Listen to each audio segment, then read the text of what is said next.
Hello all of you, welcome again. मैं अक्षय अग्रवाल, आपकी तैयारियों को बूस्ट करते हुए एक नए प्रैक्टिस सेट के साथ मैंने 3 प्रैक्टिस सेट पूरे करा दिए हैं। 25-25 क्वेश्चन के सेट में पूरे एक्सप्लेनेशन के साथ और रिलेटेड क्वेश्चन के साथ। भले वो 25 क्वेश्चन हैं, लेकिन जब आप उसको प्रॉपरली सॉल्व करेंगे तो कम से कम आप उससे 50 और क्वेश्चन रिलेटेड बना सकते हैं। क्योंकि ये बिल्कुल आपके सिलेबस पर बेस्ड है, तो आप ये मान के चलिए कि जो सिलेबस के हिसाब से आप क्वेश्चंस कर रहे हैं ये बिल्कुल आपके एग्जाम में काम आने वाले हैं। अब हम बढ़ते हैं आज के अपने नए सेट पर, 125 क्वेश्चन का चौथा सेट, जिसका 25 क्वेश्चन हम लोग बिल्कुल वैसे ही डिस्कस करेंगे जैसे कि पहले हम लोगों ने डिस्कस किया है। तो चलिए शुरुआत करते हैं आज के पहले क्वेश्चन से। कि हमारा पहला क्वेश्चन है आज का, slope of indifference curve represents. उदासीनता वक्र या इंडिफरेंस कर्व का स्लोप क्या बताता है, क्या दर्शाता है? Marginal rate of exchange, marginal opportunity cost या मार्जिनल रेट ऑफ सब्स्टिट्यूशन। देखिए, ये हमारा इंडिफरेंस कर्व का शेप होता है जो कि कॉन्वेक्स होता है। इंडिफरेंस कर्व के हर पॉइंट पर हमें बराबर सेटिस्फैक्शन यूटिलिटी प्राप्त होती है जितने भी पॉइंट्स होते हैं। इंडिफरेंस कर्व का slope marginal rate of substitution बताता है। दो कमोडिटीज जिनका नाम अगर एक्स और वाई है, ये उसको शो करता है। एमआरएस एक्स वाई हमेशा डिक्रीज करता है, तो ये diminishing marginal rate of substitution को शो करता है। अगर लिखा हो MRS X Y is equals to 3, इसका मतलब क्या हुआ? इसका मतलब ये हुआ कि x का एक और यूनिट प्लस करने के लिए आप y का 3 यूनिट सेक्रीफाइस करने के लिए तैयार हैं। तो ये marginal rate of substitution show करता है। मार्जिनल रेट ऑफ एक्सचेंज ये बजट लाइन से शो होता है। Budget line marginal rate of exchange को रिप्रेजेंट करती है। और marginal rate of transformation production possibility curve या प्रोडक्शन पॉसिबिलिटी फ्रंटियर, एक ही नाम है दोनों, उससे रिप्रेजेंट किया जाता है। तो हमारा इस क्वेश्चन का सही आंसर है एमआरएस। अगले प्रश्न पर बढ़ते हैं। ट्रेडमार्क और पेटेंट को आप किस में कैटेगराइज करेंगे? क्या ये पर्सनल अकाउंट है? नहीं। नॉमिनल अकाउंट में एक्सपेंसेस आते हैं। फिक्टिशियस एसेट्स ये है नहीं। तो इसका सही आंसर है रियल अकाउंट या रियल एसेट्स। ये इंटेंजिबल जरूर होते हैं, इनका फिजिकल एग्जिस्टेंस नहीं होता, लेकिन ये फिक्टिशियस एसेट्स नहीं होते। ये हमेशा ही रियल एसेट्स को शो करते हैं। इंटेंजिबल जरूर है, लेकिन ये नॉमिनल नहीं है, ये रियल एसेट्स को शो करते हैं। अगले क्वेश्चन पर बढ़ते हैं। एक फर्म का एवरेज फिक्स्ड कॉस्ट जो है वो 62.5 रुपीज है। कितने यूनिट्स पर? 8 यूनिट्स पर। अब आपको यह बताना है कि एवरेज फिक्स कॉस्ट 10 यूनिट्स पर क्या होगा। तो देखिए, पहले आपको निकालना होगा टोटल फिक्स कॉस्ट जो होता है average fix cost into units. Average fix cost है 62.5, 8 यूनिट्स के ऊपर मल्टीप्लाई करने पर आ जाएगा ये 500 रुपीज, यानी टोटल फिक्स कॉस्ट है 500 रुपए। टोटल फिक्स कॉस्ट चेंज होती नहीं है शॉर्ट रन में। एवरेज फिक्स कॉस्ट होती है total fixed cost upon output इन यूनिट्स। टोटल फिक्स कॉस्ट है 500। अब यहां पर यूनिट्स दिया है 10, तो हमारा आंसर आ जाएगा 50 रुपीज पर यूनिट का एवरेज फिक्स्ड कॉस्ट। आपको पहले भी बताए हैं, याद दिला दें, एवरेज फिक्स्ड कॉस्ट का कर्व डाउनवर्ड स्लोपिंग होता है एवरेज फिक्स कॉस्ट, हर यूनिट के बढ़ने पर लगातार गिरती जाती है, लेकिन एवरेज फिक्स कॉस्ट कभी जीरो नहीं हो सकती, क्योंकि टोटल फिक्स कॉस्ट भी कभी जीरो नहीं होती है। अगले प्रश्न पर बढ़ते हैं। फ्री मार्केट इकोनॉमी में रिसोर्स कैसे एलोकेट करते हैं? देखिए, एक होती है कैपिटलिस्ट इकोनॉमी, एक होती है सोशलिस्ट इकोनॉमी और मिक्स्ड इकोनॉमी। कैपिटलिस्ट इकोनॉमी को फ्री मार्केट इकोनॉमी भी बोलते हैं, जो डिमांड और सप्लाई के मूवमेंट से रेगुलेट होती है। सोशलिस्ट इकोनॉमी गवर्नड इकोनॉमी होती है, कंट्रोल्ड इकोनॉमी होती है, और मिक्स्ड इकोनॉमी में दोनों चीजें मौजूद होती हैं, जैसे भारत और दुनिया के ज्यादातर देश मिक्स्ड इकोनॉमी का एक एग्जाम्पल है। फ्री मार्केट इकोनॉमी में प्लानिंग अथॉरिटी नहीं होती, ये सोशलिस्ट इकोनॉमी में होती है, और कंज्यूमर की चॉइस का भी इसमें ध्यान नहीं रखते, कॉस्ट का भी नहीं, levels of profit of the firm. जिस चीज में कंपनी को प्रॉफिट होगा, कंपनी वही चीज मैन्युफैक्चर करेगी और सेल करेगी। ये फ्री मार्केट इकोनॉमी का फिनोमेना है। सोशलिस्ट इकोनॉमी में लोगों की जरूरतों के हिसाब से प्रोडक्शन किया जाता है। कैपिटलिस्ट इकोनॉमी यानी free market economy is for profit motive. जिस प्रोडक्शन में प्रॉफिट होगा, गुड्स या सर्विसेज में, कंपनियां उस चीज का प्रोडक्शन करती हैं। अगले प्रश्न पर बढ़ते हैं। टेलर का जो फंक्शनल ऑर्गेनाइजेशन था, उसमें किस चीज की कमी थी? What was lacking? टेलर के फंक्शनल ऑर्गेनाइजेशन में मल्टीपल बॉसेस का सिस्टम बनाया गया था। उन्होंने 8 डिफरेंट बॉसेस, 8 तरीके के डिफरेंट बॉस बताए थे, जिसको मैंने पिछले लेक्चर्स में कवर किया है। यानी एक वर्कर को मल्टीपल इंस्ट्रक्शन मिलेंगे। गैंग बॉस हो सकता है, रिपेयर बॉस हो सकता है, इंस्पेक्टर हो सकता है, बहुत सारे जो हम लोगों ने नाम डिस्कस किए हैं 8 बॉसेस के। तो इसमें टीम स्पिरिट तो होती है, यूनिटी ऑफ डायरेक्शन भी होता है, लेकिन यूनिटी ऑफ कमांड नहीं हो पाता।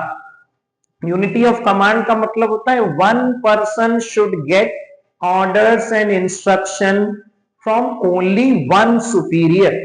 बट यहां पर मल्टीपल बॉसेस हैं और मल्टीपल सुपीरियर हैं, तो one person is getting order from more than one person. Unity of command follow नहीं हो रहा है। इसका आंसर है ए। अगले क्वेश्चन पर बढ़ते हैं। प्रॉस्पेक्टस शेयर्स, डिवेंचर्स इशू करने के लिए जब प्रॉस्पेक्टस जारी करती हैं कंपनियां, तो इसमें से कौन प्रॉस्पेक्टस इशू कर सकता है? Public limited company, private limited company, limited liability partnership.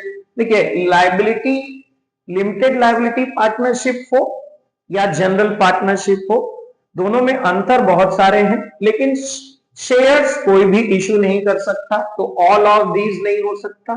Private limited company public को ओपन इनविटेशन नहीं दे सकती अपने कंपनी के शेयर्स को सब्सक्राइब करने के लिए, ये सिर्फ पब्लिक कंपनी कर सकती है। Public limited company can issue prospectus to invite the public openly for subscribing the shares and other securities offered by the company. तो इसका सही आंसर है ए। अगले प्रश्न पर बढ़ते हैं। अगर हम एक्सेसिव डेप्रिसिएशन चार्ज कर रहे हैं, सपोज हमारी बिल्डिंग या हमारी मशीनरी, हमें लगता है कि ये लगभग 10% ईयरली डेप्रिशिएट हो रही है, लेकिन हमने उस पर 25% पर एनम का डेप्रिसिएशन लगाया, यानी एक्सेसिव डेप्रिसिएशन दिखा रहे हैं, जिससे कि प्रॉफिट हमारा रिड्यूस हो जाएगा। रियल प्रॉफिट ज्यादा है, लेकिन पीएल अकाउंट में प्रॉफिट रिड्यूस होके आएगा। इससे कंपनी को सीक्रेट रिजर्व क्रिएट करने में मदद मिलती है। ये सीक्रेट रिजर्व को क्रिएट करता है, रेवेन्यू को कम कर देता है, ये एक्सपेंसेस को बढ़ा देता है इनफैक्ट, जिससे हमारा प्रॉफिट कम आता है। रियल में तो प्रॉफिट ज्यादा है, लेकिन पीएल अकाउंट प्रॉफिट कम शो करता है, जिसके चलते एक्सेस रिजर्व क्रिएट होता है, जो सीक्रेट रिजर्व है।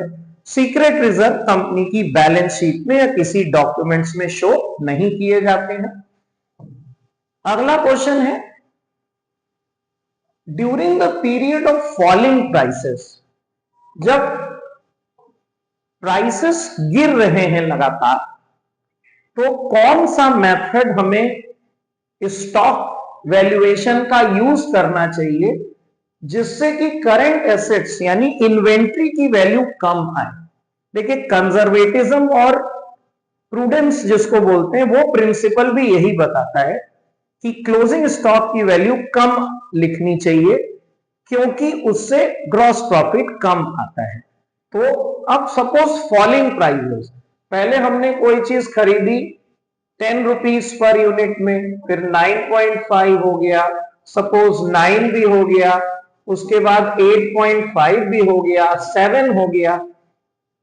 तो किस मेथड से हम इशू दिखाएं ताकि क्लोजिंग स्टॉक की वैल्यू सबसे कम आए? देखिए, फर्स्ट इन फर्स्ट आउट, अगर हम फीफो दिखाते हैं फर्स्ट इन फर्स्ट आउट, तो जो शुरू की खरीदी हुई हमारे स्टॉक है वो इशू में चला जाएगा, और जो बाद का कम दाम वाला है वो बचा हुआ रहेगा क्लोजिंग स्टॉक के रूप में, जिससे हमारी क्लोजिंग स्टॉक की यानी करेंट एसेट्स की वैल्यू कम आएगी। और प्रूडेंस कंजर्वेटिज्म भी यही कहता है, तो इसका आंसर है FIFO, first in first out. और जब दाम बढ़ रहे होंगे लगातार, अगर दाम बढ़ रहे हैं, तो हमें last in first out method यानी लीफो का इस्तेमाल करना चाहिए। अगले क्वेश्चन पर आते हैं। आपसे पीवी रेशियो कैलकुलेट करने के लिए बोला है, सिंपल सा एक क्वेश्चन है। देखिए, सेल्स ये दी हुई है 2 साल की 8 लाख और 10 लाख, प्रॉफिट 1 लाख हुआ है, दूसरे साल में 1.5 लाख हुआ है। आपको पीवी रेशियो निकालना है। मैं बराबर इसका क्वेश्चन करा रहा हूं क्योंकि ये सिलेबस में है और इसमें क्वेश्चन जरूर बनते हैं एग्जाम में। पीवी रेशियो का एक फॉर्मूला होता है, change in profit upon change in sales into 100। देखिए, प्रॉफिट में कितना चेंज है, 1 लाख से 1.5 लाख हुआ 50,000 का, और सेल्स 8 लाख से बढ़कर 10 लाख है, इसमें 2 लाख का चेंज हुआ है। आप परसेंटेज निकाल लेंगे तो ये आएगा 25%। यहां पर change in profit upon change in sales, ये फॉर्मूला याद रखिएगा प्रॉफिट वॉल्यूम रेशियो में, पीवी रेशियो का। नेक्स्ट है, इसमें से law of diminishing marginal utility का एजम्पशन क्या नहीं है। कंज्यूमर रेशनल होता है, यानी वो अपनी यूटिलिटी को मैक्सिमाइज करना जानता है और चाहता भी यही है। कंजम्पशन कंटिन्यूअस हो रहा है लगातार, अगर हम एक एप्पल कंज्यूम कर रहे हैं तो एक के बाद दूसरा तीसरा कर रहे हैं, टाइम गैप अगर देंगे बीच में तो ये लॉ वर्क नहीं करेगा। मार्जिनल यूटिलिटी ऑफ मनी भी कांस्टेंट है, यानी हमारे लिए पैसे की वैल्यू घट रही या बढ़ रही नहीं है। यूनिट्स शुड बी हेट्रोजिनस, अगर हमने एक एप्पल खाया और दूसरा एप्पल खाया तो दोनों में विषमता होनी चाहिए, अलग अलग होना चाहिए, ऐसा इसमें एजम्पशन नहीं है। इसका सही उत्तर है होमोजीनियस। होमोजेनस होना चाहिए। अगर आप किसी चीज का कंजम्पशन कर रहे हैं तो सारे यूनिट्स उस कमोडिटी के बिल्कुल एक जैसे होने चाहिए, टेस्ट में, कलर में, डिजाइन में, हर तरीके से उसमें यूनिफॉर्मिटी होनी चाहिए, होमोजेनिटी होनी चाहिए। तो ये उसका एजम्पशन नहीं है लॉ ऑफ डीएमयू का। अगले प्रश्न पर आते हैं। राजकोषीय नीति पहले भी बताया क्वेश्चन है। फिस्कल पॉलिसी में आता है पब्लिक एक्सपेंडिचर और पब्लिक रेवेन्यू से जुड़े हुए डिसीजंस, जो कि आरबीआई नहीं लेती। आरबीआई मॉनिटरी पॉलिसी बनाती है मनी की सप्लाई को घटाने बढ़ाने से, जिसमें बैंक रेट, सीआरआर, एसएलआर जैसी चीजें आती हैं। कॉमर्शियल बैंक इस तरह की कोई पॉलिसी बनाते नहीं है। इसका सही उत्तर है central government. CBDT is central board for direct taxation. इसका डायरेक्ट टैक्स, इनकम टैक्स वगैरह से लेना देना इससे है। फिस्कल पॉलिसी गवर्नमेंट ही बनाती है। क्वालिटेटिव क्रेडिट कंट्रोल, देखिए क्रेडिट कंट्रोल कौन करता है? आरबीआई। देखिए इससे रिलेटेड एक क्वेश्चन है, हम आपको बता दें, कंफ्यूजन होता है। क्रेडिट क्रिएशन आपने पढ़ा होगा, क्रेडिट क्रिएशन और क्रेडिट कंट्रोल। क्रेडिट कंट्रोल तो आरबीआई करता है, credit creation is done by commercial banks jointly. Credit creation RBI का फंक्शन नहीं है, कॉमर्शियल बैंक का है। एक रिलेटेड क्वेश्चन है, नोट करिएगा। क्रेडिट कंट्रोल की पॉलिसी में क्वांटिटेटिव और क्वालिटेटिव दो तरह के मेजर्स होते हैं। क्वांटिटेटिव में bank rate, open market operation, CRR, SLR जैसी चीजें आती हैं। और क्वांटिटेटिव के अलावा दूसरा जो इनका पॉलिसी होती है वो क्वालिटेटिव। इसमें मॉरल सुएशन भी आता है, जिसमें आरबीआई कॉमर्शियल बैंकों से एक तरह से रिक्वेस्ट करता है कि वो क्रेडिट को किस चैनल में ज्यादा इशू करें और कहां कम करें। मार्जिन रिक्वायरमेंट्स भी क्वालिटेटिव क्रेडिट कंट्रोल में आता है। मार्जिन का मतलब हुआ, जैसे आपको 10 लाख का लोन लेना है, बैंक ने कहा कि 20% मार्जिन। 20% मार्जिन मतलब 20%, 2 लाख आपको लगाना होगा और बैंक 8 लाख इसको फाइनेंस कर देगा। अब अगर मार्जिन कम हो गया, 10% हो गया, तो आपको 1 लाख ही लगाना पड़ेगा और बैंक आपको 9 लाख दे देगा। और सेलेक्टिव क्रेडिट कंट्रोल में आरबीआई ये गाइडलाइन देता है कि किस पर्पस के लिए लोन ज्यादा इशू करें और किस पर्पस के लिए लोन कम इशू करें। ये तीनों क्वालिटेटिव में आता है। ऑल ऑफ दीज इसका आंसर होगा। अगले क्वेश्चन पर आते हैं, इसमें से किस प्रकार का पार्टनर मैनेजमेंट में पार्टिसिपेट नहीं कर सकता? देखिए क्वेश्चन तो बड़ा आसान सा है, लेकिन कभी कभी गलत हो जाता है। एक्टिव पार्टनर तो पार्टिसिपेट करता ही है, लेकिन कभी सीक्रेट और स्लीपिंग में कंफ्यूजन हो जाता है। पार्टनर इन प्रॉफिट ओनली का मतलब है कि वो प्रॉफिट होने पर ही प्रॉफिट लेगा, अगर लॉस होगा तो उसको नहीं बांटना पड़ेगा। एग्रीमेंट करके पार्टनर ऐसा कर सकते हैं, लेकिन इसका मतलब ये नहीं है कि वो मैनेजमेंट में पार्टिसिपेट नहीं कर सकता। अगर एग्रीमेंट है तो वो कर सकता है। सीक्रेट पार्टनर कौन होता है? सीक्रेट पार्टनर वो होता है जो पूरी तरह से पार्टनर है, कैपिटल भी लगाया है, प्रॉफिट भी पा रहा है, मैनेजमेंट में इन्वॉल्व भी है, बट फर्म से उसका कनेक्शन बाहरी लोगों से छुपा कर रखा जाता है, डिस्क्लोज नहीं किया जाता, उसको सीक्रेट पार्टनर बोलते हैं। स्लीपिंग पार्टनर वो होता है जो मैनेजमेंट में पार्टिसिपेट नहीं करता, इसको डॉर्मेंट पार्टनर भी बोलते हैं। स्लीपिंग या डॉर्मेंट, जो कि मैनेजमेंट में पार्टिसिपेट नहीं कर सकता है। अगले प्रश्न पर आते हैं, इसमें से किस प्रकार की संस्था में the liability of member is limited? Member की लायबिलिटी लिमिटेड होती है। देखिए, प्राइवेट लिमिटेड कंपनी हो, पब्लिक लिमिटेड कंपनी हो, 1 पर्सन कंपनी हो, अगर वो कंपनी है किसी भी प्रकार की तो उनकी लायबिलिटी लिमिटेड ही होगी। हालांकि अनलिमिटेड कंपनियां भी अलाउड है इंडिया में, आमतौर पे ऐसी कंपनियां देखने को नहीं मिलती। Private limited, public limited, 1 person company, limited liability, partnership में भी लायबिलिटी लिमिटेड होती है। इसका आंसर है ऑल ऑफ दीज। अगले प्रश्न पर आते हैं, डिवेंचर रिडम्पशन रिजर्व, जो डीआरआर है, वो किस प्रकार का रिजर्व है? आपको ध्यान भी होगा, डिवेंचर के रिडम्पशन के बाद जो पैसा होता है, उसको बचा हुआ डीआरआर का जो पैसा है वो जनरल रिजर्व में ट्रांसफर कर देते हैं। DRR is not created from capital profit. ये कैपिटल प्रॉफिट से नहीं बनाया जाता, ये हमेशा रेवेन्यू रिजर्व होता है, क्योंकि ये नॉर्मल बिजनेस के जो प्रॉफिट है यानी रेवेन्यू प्रॉफिट है, उससे डिवेंचर रिडम्पशन रिजर्व क्रिएट किया जाता है। नॉर्मल जनरल रिजर्व से, पीएल से पैसा निकाल के डीआरआर क्रिएट किया जाता है। तो ये कैपिटल रिजर्व नहीं है। कैपिटल रिजर्व होता है जैसे फॉरफीचर ऑफ शेयर का जो पैसा है और सिक्योरिटीज प्रीमियम है, ये सब हमारा कैपिटल रिजर्व होता है। रिजर्व कैपिटल बिल्कुल अलग चीज होती है। Profit prior to incorporation is a capital profit. Incorporation से पहले अगर कंपनी कोई बिजनेस कर रही है, उस पर अगर कोई प्रॉफिट हो रहा है तो वो कैपिटल प्रॉफिट होता है, उससे भी डीआरआर का क्रिएशन नहीं होता है। अगले क्वेश्चन पर आते हैं।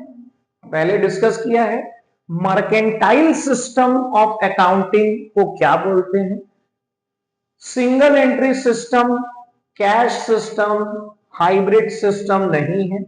सिंगल एंट्री सिस्टम को अकाउंट फ्रॉम इनकम्प्लीट रिकॉर्ड भी बोलते हैं, जिसमें कैश बुक और पर्सनल अकाउंट ही मेंटेन किए जाते हैं, ये भी ध्यान रखिएगा। एक्रूअल सिस्टम जो हमारा मेन अकाउंटिंग का सिस्टम है, डबल एंट्री सिस्टम जिसपे बेस्ड है, वो accrual system he mercantile system of accounting बोला जाता है। हाइब्रिड सिस्टम जो है वो कैश बेसिस का और एक्रूअल बेसिस का मिक्सचर होता है, उसको हाइब्रिड सिस्टम बोलते हैं। अगले प्रश्न पर आते हैं। सस्पेंस अकाउंट जो है वो ट्रायल बैलेंस के डेबिट साइड में दिया है। देखिए, सस्पेंस अकाउंट एक टेम्परेरी अकाउंट होता है। जब हमारा कोई अकाउंट का बैलेंस गड़बड़ आता है, ट्रायल बैलेंस मैच नहीं कर रहा होता और फाइनल अकाउंट्स बनाने में देर होती है, तो टेम्परेरी हम एक सस्पेंस अकाउंट ओपन करते हैं।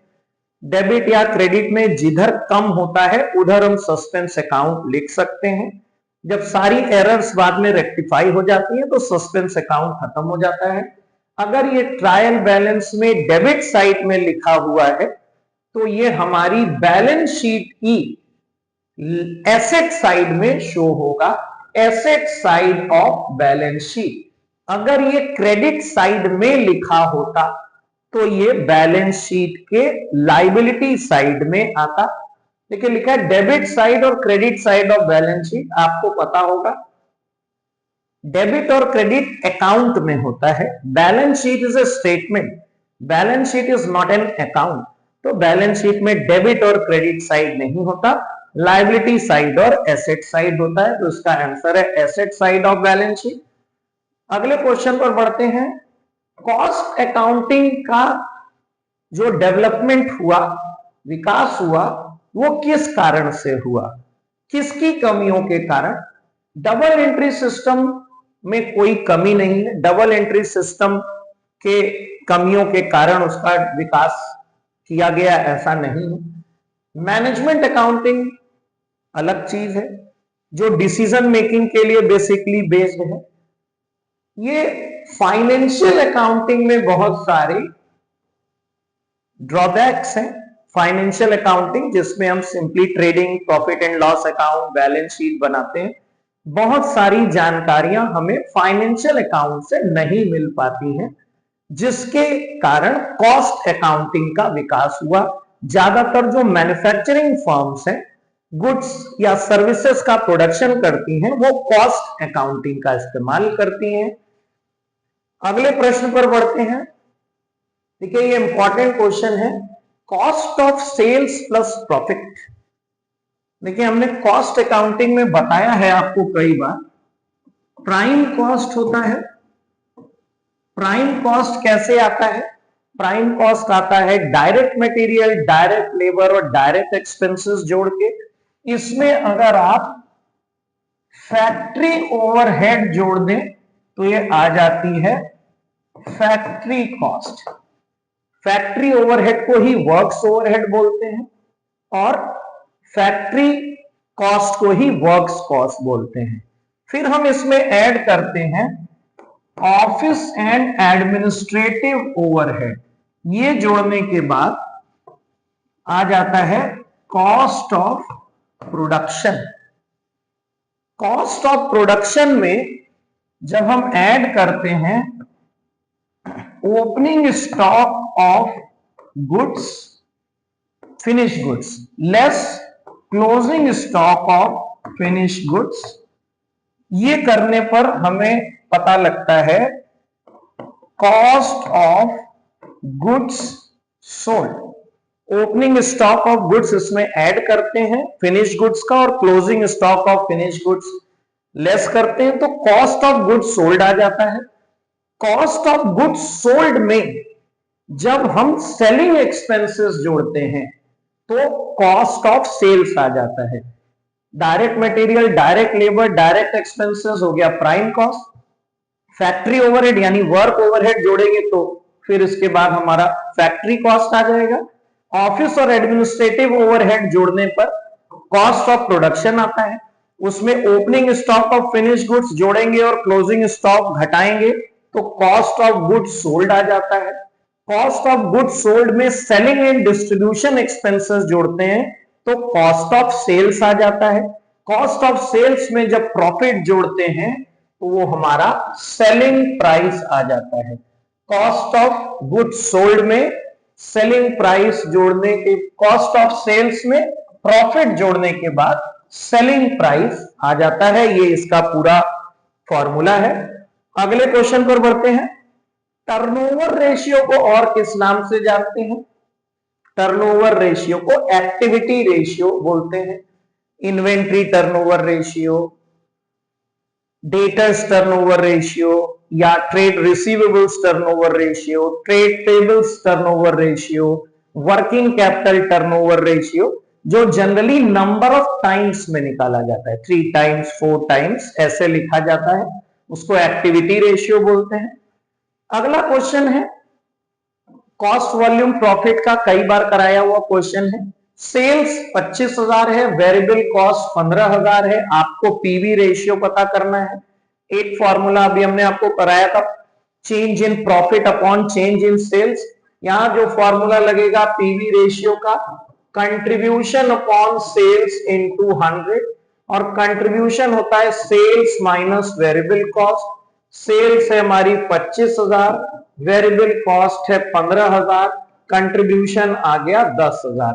Contribution upon sales 10,000 upon 25,000 into 100 करने पर ये 40% आ जाएगा। पीवी रेशियो आ रहा है 40%। ये फॉर्मूला आपको ध्यान रखना है। अगले प्रश्न पर, एब्जॉर्प्शन कॉस्टिंग को और किस नाम से जानते हैं? कि रियल कॉस्टिंग कुछ होता नहीं है। स्टैंडर्ड कॉस्टिंग में डेविएशंस निकाला जाता है कि स्टैंडर्ड कॉस्ट क्या है, एक्चुअल कॉस्ट क्या है, वेरिएशंस निकालते हैं। इसका सही आंसर है हिस्टोरिकल कॉस्टिंग। हिस्टोरिकल कॉस्टिंग जो नॉर्मली हम लोग फाइनेंशियल अकाउंटिंग में करते हैं उसी को एब्जॉर्प्शन कॉस्टिंग का भी नाम दिया जाता है। अगले प्रश्न पर आते हैं, ऑपरेशन बजट। ऑपरेशन बजट क्या होता है? जो किसी पर्टिकुलर ऑपरेशंस के लिए हो, जैसे production budget, sales budget, labour budget, वो ऑपरेशनल बजट होता है जिसकी लिमिट जनरली 1 ईयर होती है। 1 ईयर के लिए ऑपरेशनल बजट बनाए जाते हैं, 1 ईयर और लेस। ज्यादातर 1 साल या उससे कम के लिए क्वार्टरली, मंथली, हाफ ईयरली भी बनाए जा सकते हैं। अगला प्रश्न है, कॉस्ट ऑफ प्रोडक्शन में एडमिनिस्ट्रेटिव ओवरहेड घटा दें तो क्या आएगा? देखिए अभी आपको बताया था कि जो फैक्ट्री कॉस्ट होती है, यानी प्राइम कॉस्ट और फैक्ट्री ओवरहेड जोड़ने पे फैक्ट्री कॉस्ट आती है। इसमें जब हम ऑफिस एंड एडमिनिस्ट्रेटिव ओवरहेड जोड़ देते हैं तो हमारी कॉस्ट ऑफ प्रोडक्शन आती है। Cost of production, cost of production में जब एडमिनिस्ट्रेटिव ओवरहेड घटा देंगे तो वापस से क्या आ जाएगा? Works cost. Cost of production minus office overhead, वापस से फैक्ट्री कॉस्ट आ जाएगा। अगले क्वेश्चन पर, ये आखिरी क्वेश्चन आज का। Credit purchase of 5,000 is wrongly recorded as 500 in purchase book. 5,000 की आपने खरीदारी की सही एंट्री किया आपने, परचेज बुक में ही एंट्री किया, लेकिन अमाउंट 500 हो गया। ये कौन सी एरर है? एरर ऑफ ऑमिशन नहीं है, क्योंकि भूला नहीं है। एरर ऑफ प्रिंसिपल भी नहीं है, इसमें आप कैपिटल को रेवेन्यू या रेवेन्यू को कैपिटल ट्रीट कर लेते हैं। एरर ऑफ रिकॉर्डिंग कुछ नहीं होता, इसको बोलते हैं एरर ऑफ कमीशन।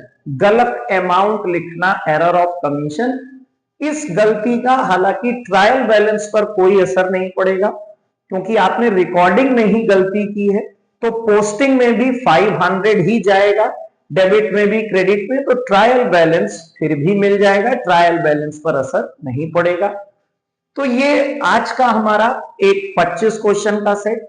हमेशा की तरह क्वेश्चंस तो मैंने जल्दी कराने की कोशिश की है, ताकि आपको कम समय में ज्यादा क्वेश्चन मिले। और सिर्फ ये 25 क्वेश्चन नहीं है, आप जब इसको ध्यान से करेंगे तो आपको लगेगा कि आप कम से कम 25, 30, 40 और इससे रिलेटेड क्वेश्चंस बना लेंगे। होप कि आपको लेक्चर्स अच्छे लग रहे हैं, ये आपके एग्जाम में जरूर यूजफुल होंगे, जैसा कि मेरा मानना है। Thanks for watching. पसंद आए देखिएगा, सब्सक्राइब करिएगा। See you in the next lecture. Good bye till then.